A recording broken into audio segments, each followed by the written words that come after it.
The first thing that told me something was wrong was the welcome mat.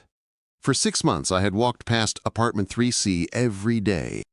The mat always sat straight, lined up with the edge of the door. Today it was crooked, half folded over like someone had dragged a suitcase across it and never fixed it. Most people would not notice that. But my whole life is straight lines and level edges. I am a Finnish carpenter. I build cabinets that sit flush against old, uneven walls. I make sure doors close smooth, not tight. If something is off by even a quarter inch, I feel it like a stone in my shoe. I stopped in the hallway, toolbox in my right hand. The old building in Seattle was quiet. Usually, around this time, I could hear music from inside 3. C. Claire Bennett liked old pop songs and podcasts about cooking. Today, there was nothing. Just the buzz of the hall light and the faint sound of rain outside. The air felt wrong, too. Heavy. Waiting. I shifted my grip on the toolbox. It was not my business. I was the guy who lived in 3B, who fixed broken cabinet doors for the landlord when something fell apart. I gave Claire a nod in the hall, carried her grocery bags once, changed a light bulb in her kitchen. We were friendly, not close. Then I heard the crash. It was a hard sound, deep and dull, not glass. Something big hit something solid. Right after came a sharp cry that died off fast, like someone bit it back. My body moved before my brain did. I set the toolbox down on the hallway floor and crossed the space to 3C in 3 long steps. I knocked once, hard. "Claire?" I called. My voice echoed in the narrow hallway. "I'm fine," she answered too fast. Her voice sounded tight and breathless. "Everything is fine, Ethan. Don't come in." That was not the voice of someone who was fine. I put my ear close to the door and listened. There was a soft groan, wood moving, a small scrape. The hairs on my arm stood up. "What fell?" I asked. "A shelf," she said. "Just a shelf. I've got it. Please don't open the door." Her words said one thing. The strain in her voice said something else. I pictured one of those cheap bookcases tipping over and pinning her to the wall. My chest tightened. I tried the handle. Locked. "Claire, open up," I said. "I can't," she gasped. "If I move, this whole thing comes down. There is glass everywhere." I exhaled once, slow and sharp. "Okay," I said. "Then I am opening it." I pulled my key ring from my back pocket. The landlord had given me a master key when I rewired the basement last year. "For emergencies," he had said. This felt like one. I slid the key into the lock and turned it. "Do not move," I called. I pushed the door open. The smell hit me first.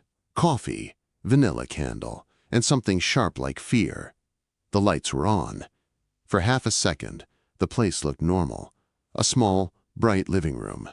A blue couch with a knitted throw. Plants in every corner. A white shelf against the far wall. Then the shelf shifted. Claire was under it, her back pressed against the white wood, arms braced. The whole thing leaned forward, its top edge inches from her head. Dozens of picture frames and small potted plants clung to it, shaking. She looked ridiculous and brave at the same time. Hair in a messy bun, old college t-shirt, black leggings, bare feet pressed into the rug. Her face was red with effort. A smear of dirt ran across one cheek. "Don't come closer," she panted. "I have it, kind of." "No, you do not," I said. I dropped my center of gravity and crossed the room in 2 strides. I planted my hands on the sides of the shelf above her shoulders and took the weight. The wood dug into my palms. It was solid, not cheap, and heavy with all her stuff. The strain moved off her and into me. My muscles lit up, but this was good work. Work I knew. "On 3, I said, voice low and steady. "You step out. I push it back." "It will fall," she said. "Ethan, I swear, if my mom's wedding photos smash, I will actually die." "It will not fall," I told her. "I've got it. Trust me." She tipped her head back and met my eyes. Up close, her brown eyes were darker than I had ever noticed in the hallway. They searched my face like they were looking for proof. I did not smile. I just held the shelf and did not shake. 1, I said. 2, 3. She slid out from under the wood fast, ducking low. As soon as she cleared, I drove my weight forward, pressing the shelf back against the wall. It groaned, the screws in the top brackets scraping against weak drywall, but it held when I shoved it hard into place. "Stay back," I said. "I am so far back," she said from somewhere near the kitchen. "I am in another zip code." My arms burned. I shifted one hand, found the metal brackets at the top, and saw the problem. Tiny wall anchors, the kind that came in cheap kits, stuck partway out of the plaster. Of course. The landlord again. "Ethan?" Claire's voice floated in. "Are you going to die? Please say no. I cannot explain that to anyone." "I am not going to die," I said. "But your shelf almost did." "Can I help?" she asked. "Yeah. Clear everything off the bottom 2 levels," I said. "Then bring me my drill. It's in the red toolbox in the hall, top tray." She moved fast, footsteps light on the rug. I heard picture frames clink, small pots rustle. A moment later, she appeared at my side, staying low like we were in some kind of weird war, and the shelf was the enemy. She slid the drill into my hand. Her fingers brushed my knuckles. Her hand was small and warm. For a second, she was too close, and I could feel her breath near my arm. I pushed the thought away and focused. I leaned the shelf just enough to find the studs with my knuckles. 3 solid knocks told me where they were. Good bones. I drove long screws through the bracket into the studs, one after another, the drill whirring in the quiet room. Each one pulled the shelf tight against the wall. When I finished, I stepped back and tested it. Rock solid. "It is not going anywhere now," I said. Claire let out a long breath and slumped against the back of the couch. "I almost died under a bookshelf," she said. "That would have been such an embarrassing ghost story." I looked at her then, really looked. Her hair was coming loose, strands falling around her face. There was a streak of dust along her neck. Her eyes were bright and wet at the edges, not from pain, but from something else. "Are you hurt?" I asked. She shook her head. "Only my pride." I picked up a broken frame from the floor. A photo of her with 2 older people smiled up at me. They looked like the kind of parents who sent long emails and had opinions about everything. "Your mom and dad?" I asked. She winced. "Yeah, about that." I set the photo on the coffee table and turned back to her. "What happened?" I asked. "And do not say just a shelf." She stared at the now stable unit like it had insulted her. Then she laughed once, sharp. "Everything happened," she said. "The shelf falling is just the funny part." I waited. Silence never bothered me. I could stand in a room and let someone talk when they were ready. She paced a small line between the couch and the window, rubbing her thumb against her palm. "They called this morning," she said at last. "My parents. They live in Texas. They said they are coming to visit, like actually getting on a plane, landing here, walking into this apartment visit." Quote, "That sounds normal," I said. "For normal people, yes," she said. "But my parents do surprise inspections on my life. They ask about my job, my bank account, my retirement plan, and then they ask the question." "What question?" I asked. "Are you seeing anyone, Claire?" She said it in a high, careful voice that I guessed was her mother. Then she dropped back into her own tired tone. "They think I am broken because I am 35 and single," she said. "My sister is married with a big house in the suburbs. They keep asking when I am going to catch up. So when they called, and they asked, I panicked."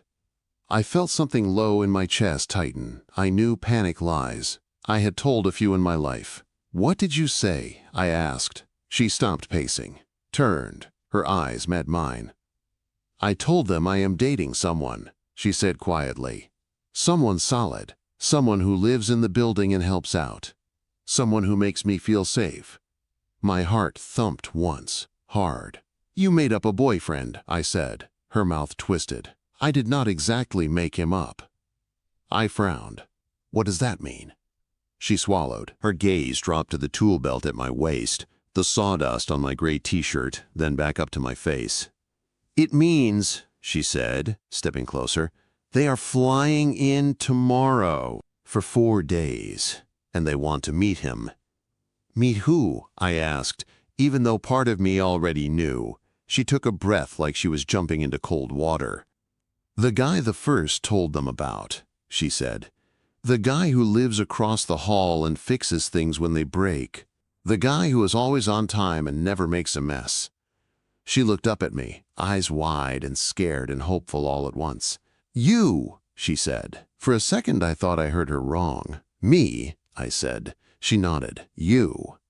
I laughed once, a short sound that did not feel like a joke. Claire, that is not a small thing. You cannot just point at your neighbor and say, "Hey, this one is my boyfriend." Her face crumpled. Not all the way, just around the eyes. I know it is crazy, she said. I know, but they already think I am a mess. I just wanted them to stop talking to me like I am one bad week from moving back into my old bedroom. Quote. She stepped closer, hands twisting in front of her. When my mom asked, I panicked. I said, yes, I am dating someone. It just came out. She got so happy. Then she asked what he does. I said he works with his hands. She asked where he lives. I said in my building. Then she asked his name, and I looked at your door, and I said Ethan. Hearing my name like that, in a story where I had not agreed to be, did something to my chest. So right now, she finished, my parents are at home in Texas, thinking I finally found a good guy who takes care of me and fixes broken stuff and does not play games. They are getting on a plane in less than 24 hours, and there is no boyfriend, unless you say yes. I opened my mouth to say no, I should have. It was the smart move. This was a lie that needed a cast of 2. Lies like that do not hold up. I like solid work, clean lines, clean stories. No wobble. Instead, what came out was, why me?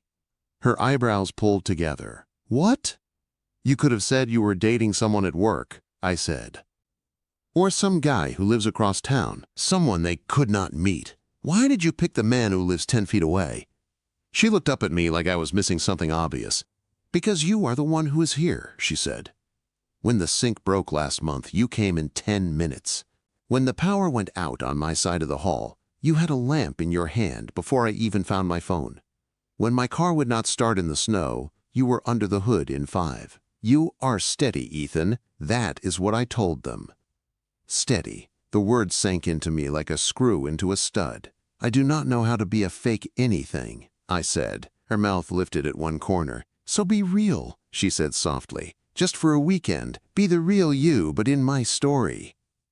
I ran a hand over the back of my neck. My skin felt hot. I have rules, I said. Her eyes went wide. There are rules. If I do this, I said, and her shoulders jumped at the word if, we do it right. No easy lies that fall apart when your dad asks detail. We get our story straight. We agree how long we have been dating, where we met, what we like. I am not going to stand in front of your parents and try to remember what you said on the phone. She nodded fast, like she was afraid I might change my mind if she stopped. Yes, okay, rules. Great, hit me. First rule, I said, no changing the story halfway.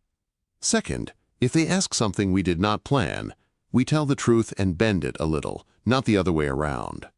Third, I get to look at anything about this landlord if they bring up the lease. If I am playing the solid boyfriend, I am going to act like it.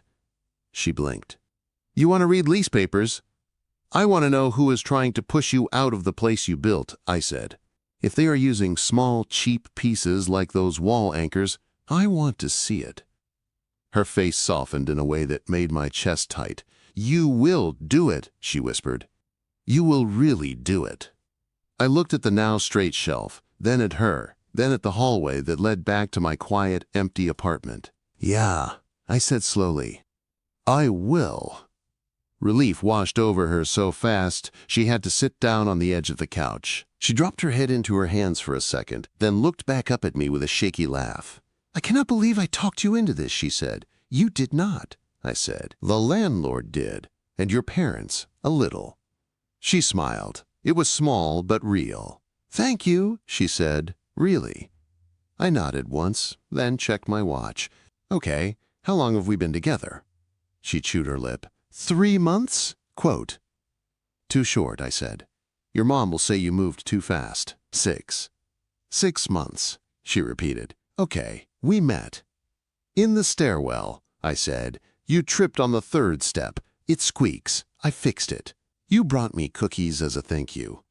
That is cute, she said, eyes lighting up. I like that. We had coffee in my kitchen, and you told me about your work. And I did not understand half of it, but I pretended. You understood enough, I said.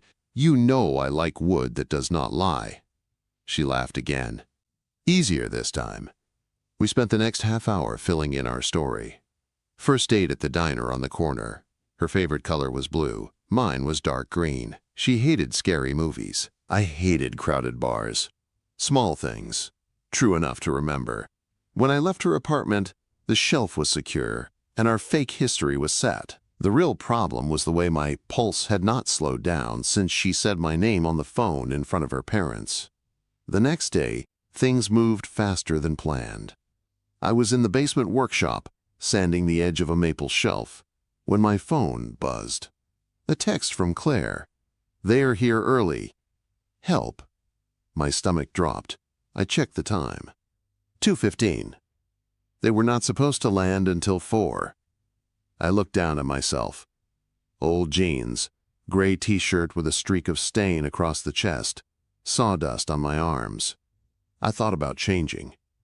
Then I thought about what she had told them. A man who works with his hands. Someone real. I wiped my hands on a clean rag and went upstairs. I heard them before I saw them. A woman's voice in the shop on the ground floor. It is cute, she was saying. Very small. Uptown is nicer. Are you sure it is safe here? Mom, Claire said. That same tight tone I heard through the door yesterday. It is fine. The building is old, not unsafe. And that stain on the ceiling, the woman asked? It looks like water damage. It was, Claire said. Ethan checked it. It is fixed. My hand tightened on the stair rail when I heard my name. I stepped through the open door into the shop. Claire stood behind the counter, shoulders stiff, hair pulled into a neat ponytail now. She wore a soft green sweater that made her eyes look brighter. In front of her were 2 people who matched the photo I had seen on the floor. Her mother was small and sharp. Gold earrings, neat hair, beige coat that looked expensive. Her father was tall and broad, with a deep tan and a polo shirt tucked into his jeans. He looked like he played golf and liked winning. All 3 turned when I walked in. Claire's eyes met mine. For a second, all the tight lines in her face loosened. She looked like a drowning person who had finally seen land. Hey, I said, keeping my voice calm. The back roof is holding. No more leaks. It was not true or false. It was just something a guy who watches over a building would say. Mom, Dad, Claire said quickly. This is Ethan, the one I told you about. I set my shoulders and stepped closer, wiping my palm on my jeans before I held out my hand. Ethan Cole, I said. Nice to meet you. Her dad took my hand. His grip was strong, testing. I met it and held it. Tom Bennett, he said. So you are the boyfriend. The word hung between us like a test weight on a beam. I felt Claire tense behind the counter. I kept my gaze steady on him. For the first time, I said it out loud, to someone who had no idea we built it yesterday. Yes, sir, I said. I am the someone. Tom's grip tightened for a second like he was checking if I would pull away. I did not. His mouth twitched. Firm handshake, he said. At least she did not pick a musician. Dad, Claire muttered. Her mother stepped forward. I am Lisa, she said. So you are the famous Ethan. I have heard that name a lot on the phone. That surprised me. I glanced at Claire. Her cheeks turned pink. Nice to finally meet you both, I said. Welcome to Seattle. Quote. Lisa's eyes swept over me, taking in the sawdust on my shirt, the tool belt hanging from my hip. You came straight from work, she observed. That is authentic. I was downstairs in the workshop, I said. Claire texted. I figured she would rather have me real than polished. At that, Claire's shoulders moved in a small shake that looked almost like a laugh. We were just about to go check into the hotel, Lisa said. Then we will all go to dinner. There is a seafood place on the water Claire was telling us about. You will join us, yes? Claire jumped in fast. "Mom, Ethan probably has work and he is covered in sawdust and—" "I would like to," I said. 3 heads turned to me. "I can be ready in 20 minutes, I added. I looked at Claire. "If that works for you." Something soft flickered across her face. "Yeah," she said, "that works." "Good," Lisa said, satisfied. "We will pick you up in the lobby at 6. They turned toward the door. I reached out and touched Claire's arm, just above her wrist. It was a light touch, but she went still. "I will lock up for you," I said quietly. "You show them around." She looked from my hand to my face. I could see the swirl of panic and relief in her eyes. "Thank you," she said. Tom watched us walk to the door together. I did not drop her arm until they stepped into the hall. It was a small thing, but I saw Lisa's eyebrow lift at the contact. Score 1 for the story. 20 minutes later, I was in my apartment, standing in front of the bathroom mirror. The man looking back at me wore a clean, dark blue button-up shirt and jeans without holes. My hair was still damp from the fastest shower of my life. I smelled like soap and sawdust, which was not a bad mix. I thought about what Tom would see. No degree on the wall, no tie, no shiny car key on the counter. Just a small, neat place with solid furniture and a guy who built it. "Steady," I said under my breath. "Just be steady." At 6 sharp, there was a knock on my door.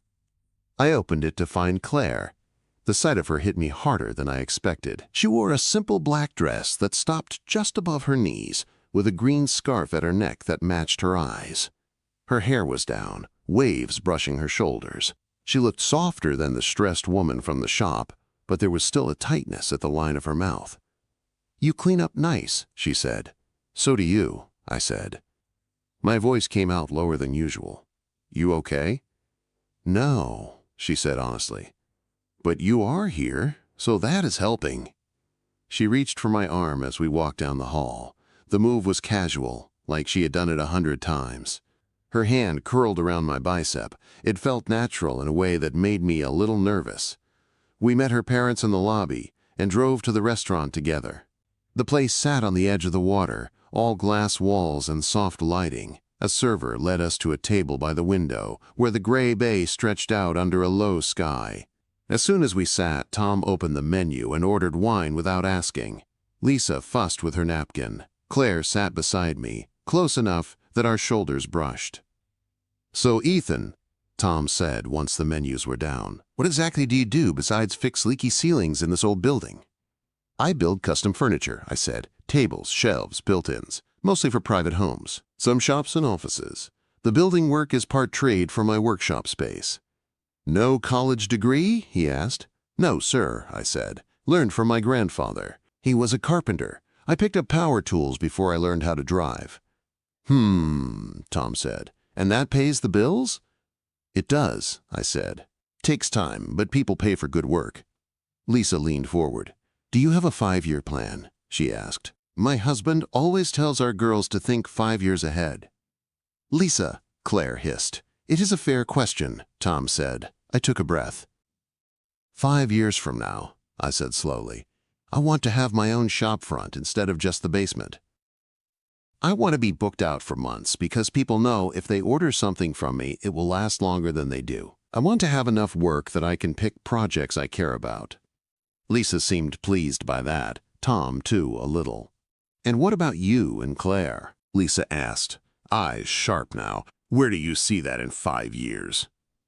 I felt Claire go rigid beside me. Under the table, her hand searched blindly and landed on my knee.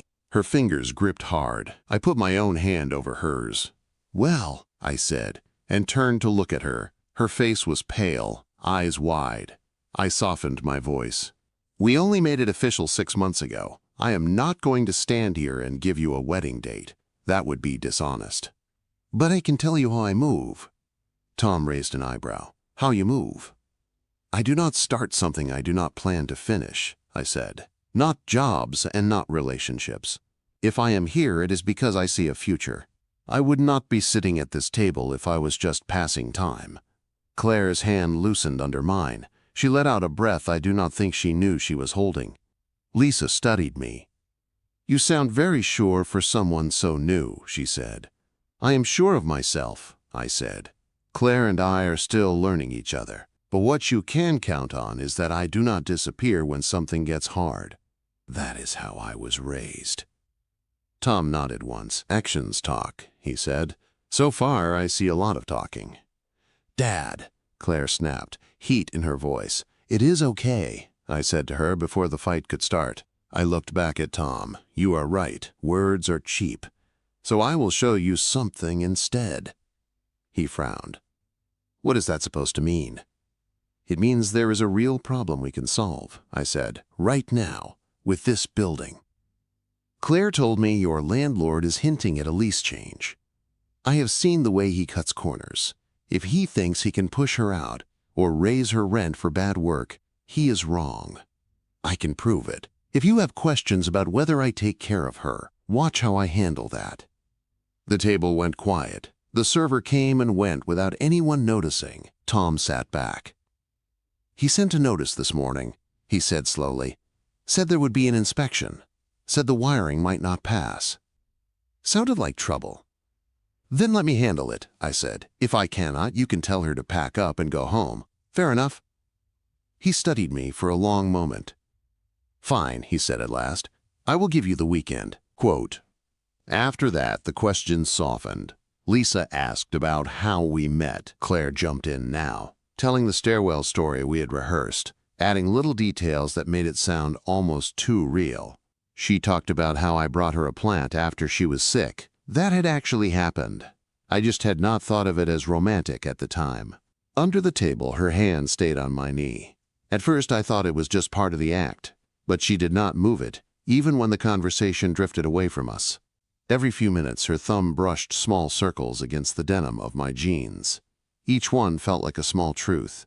By the time dessert came, the tight knot in my stomach had loosened. Tom still watched me like a man measuring a cut, but he was less sharp. Lisa laughed at a story about a client I told. Claire's shoulders finally dropped an inch. When we walked out of the restaurant into the cool night air, the wind coming off the water smelled like salt and rain. Claire slipped her arm through mine again as we crossed the parking lot.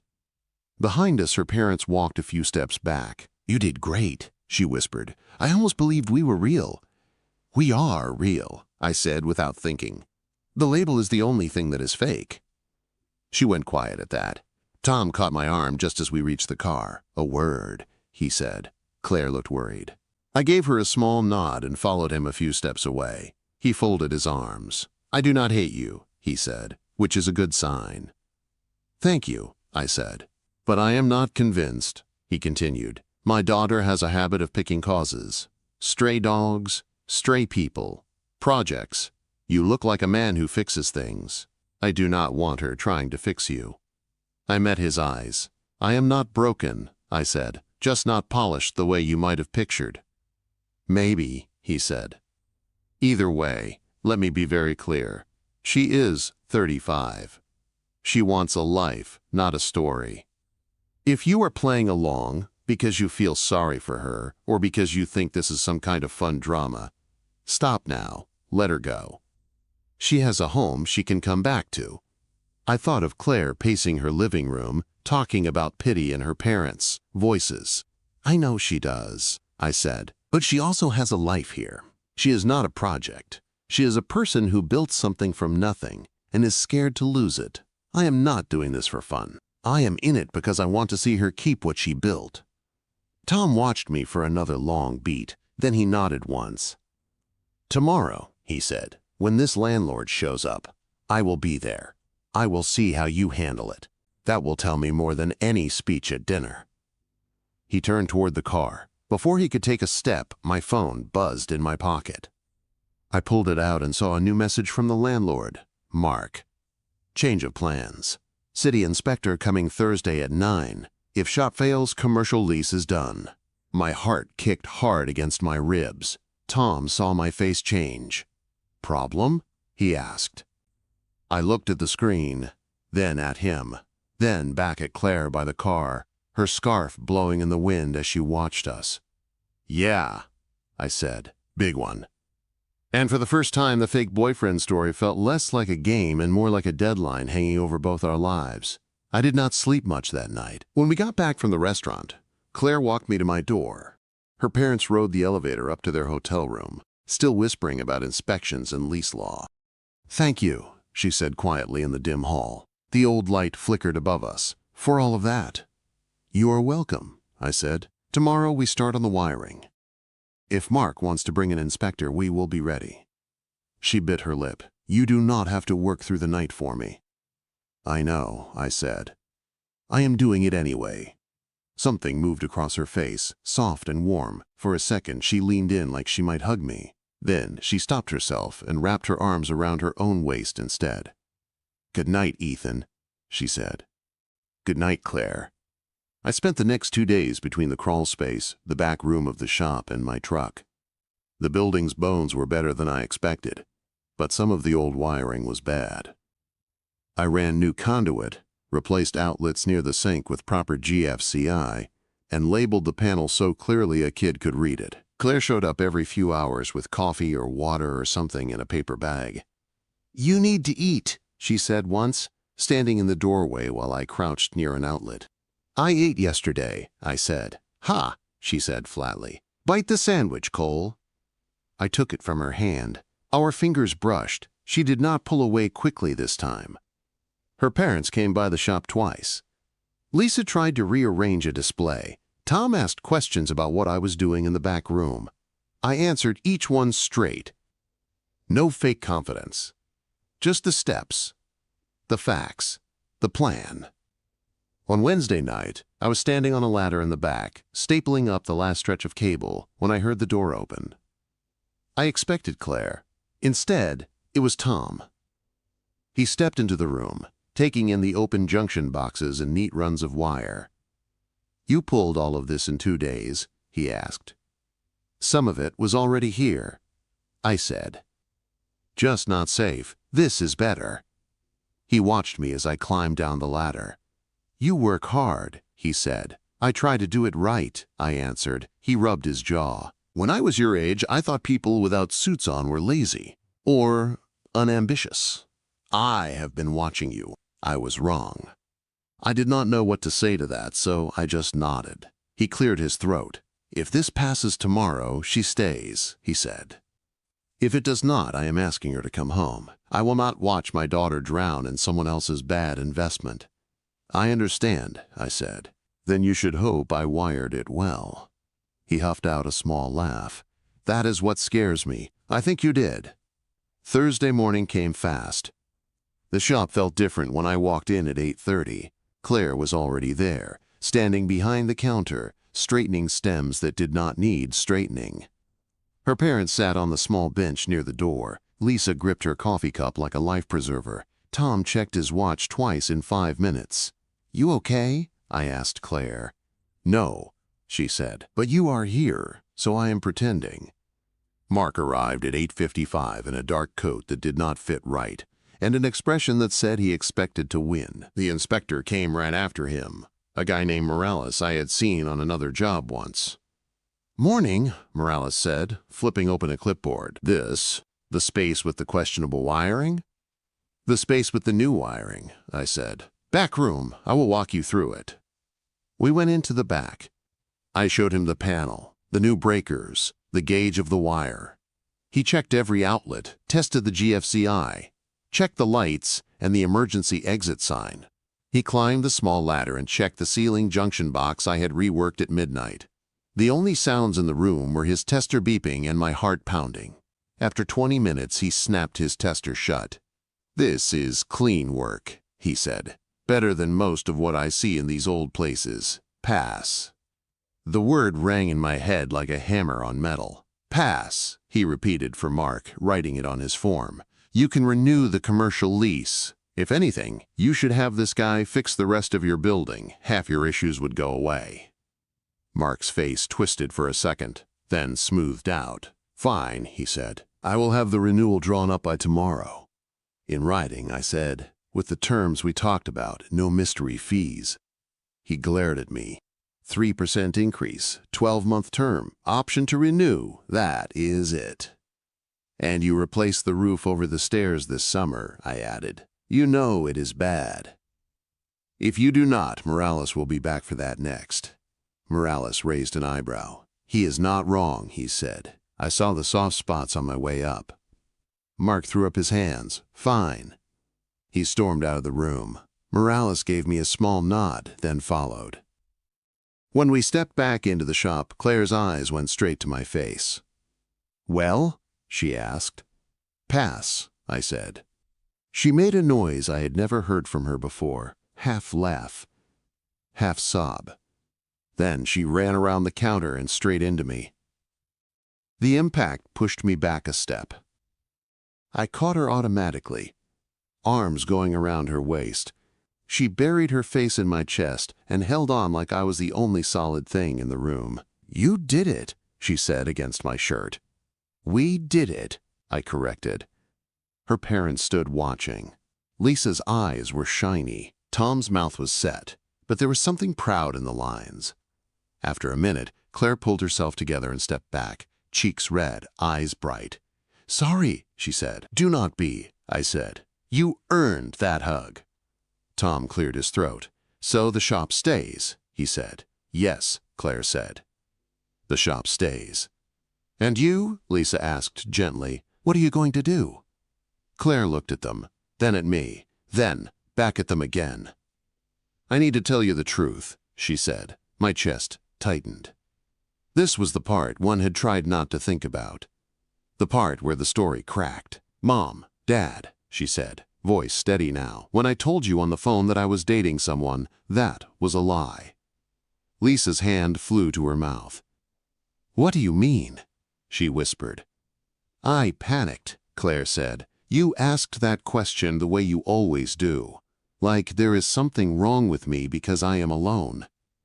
I did not want to hear that again, so I told you what I thought you wanted.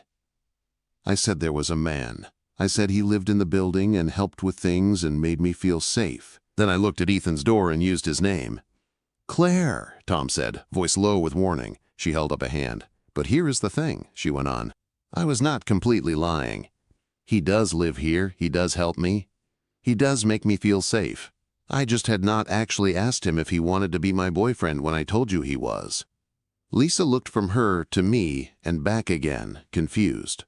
So all of this, she said slowly, the dinner, the stories, the hand-holding. The feelings were real, Claire said. The label was not. She took a breath and turned to face me fully. And I am tired of pretending, she said. The shop went quiet.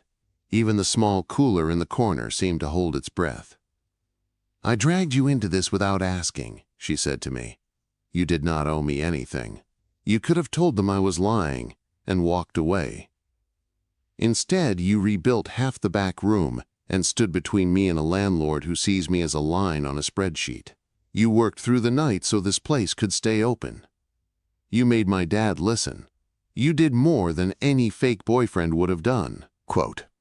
Her eyes were wet now. So were mine almost. I do not want a fake boyfriend, Ethan, she said softly. I want you, the real you, the one who cares about straight lines and safe wiring and people who try. I know I started this on a lie, and I am sorry. But if you tell me no now, I will accept it. I will still be grateful. I will still stay. This shop is my life. But if there is even a small chance that this could be real, she swallowed. Will you take it with me? I forgot for a moment that her parents were there, that the landlord existed, that the city was outside. All I saw was a woman standing in the middle of her dream, asking me if I wanted to be part of it. I stepped closer until there was only a foot between us. When you told your parents you were dating someone, I said, voice low, you said he was solid. You said he showed up. You said he helped when things broke. I shook my head. You did not trap me with that, Claire. You described the kind of man I want to be. Her lips trembled. My parents are visiting, she said in a small voice, like she was replaying it in her head. I told them I am dating someone. I reached out and took her hand. Am I the someone? I asked. A tear slid down her cheek. She laughed as she wiped it away. Yes, she said, you are the someone. I did not look at her parents. I did not look at the door, I just leaned in. Kissing her in that moment did not feel like crossing a line. It felt like opening a door that had been waiting for a key. Her hand slid up my chest to my shoulder. She rose on her toes. The world narrowed to the warmth of her mouth, and the way she exhaled like she had been holding that breath for years. When we finally pulled apart, I heard Lisa sniff. Tom cleared his throat loudly. "Well," he said, "at least now the story matches the reality." Lisa walked over and hugged Claire, then me. To my surprise, Tom held out his hand again. "I do not hand out approval easily," he said, "but you earned some of it this week." I shook his hand. "I am not perfect," I said. "I am not rich. I am not fancy. But I am steady, and I am in this." "I can live with that," he said. They left for the airport an hour later. We stood outside the shop and watched their taxi pull away. The rain had finally stopped. The sidewalk was wet. Shining in the weak sun, Claire stood beside me, hands in her coat pockets. "I did not think they would leave me here," she said. "They did not leave you," I said. "They let you stay." She turned her head, studying my face like it was a blueprint she was trying to read.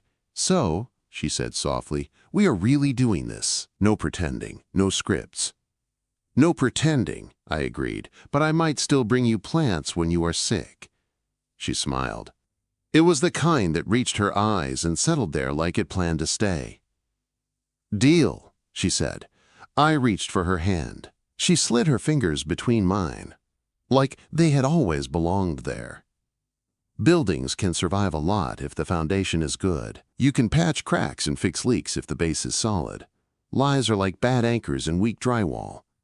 They hold for a while, then rip out under pressure. What we had now was not perfect. It was new. It was honest. It was two people who had seen each other under strain and decided to stay anyway. That was more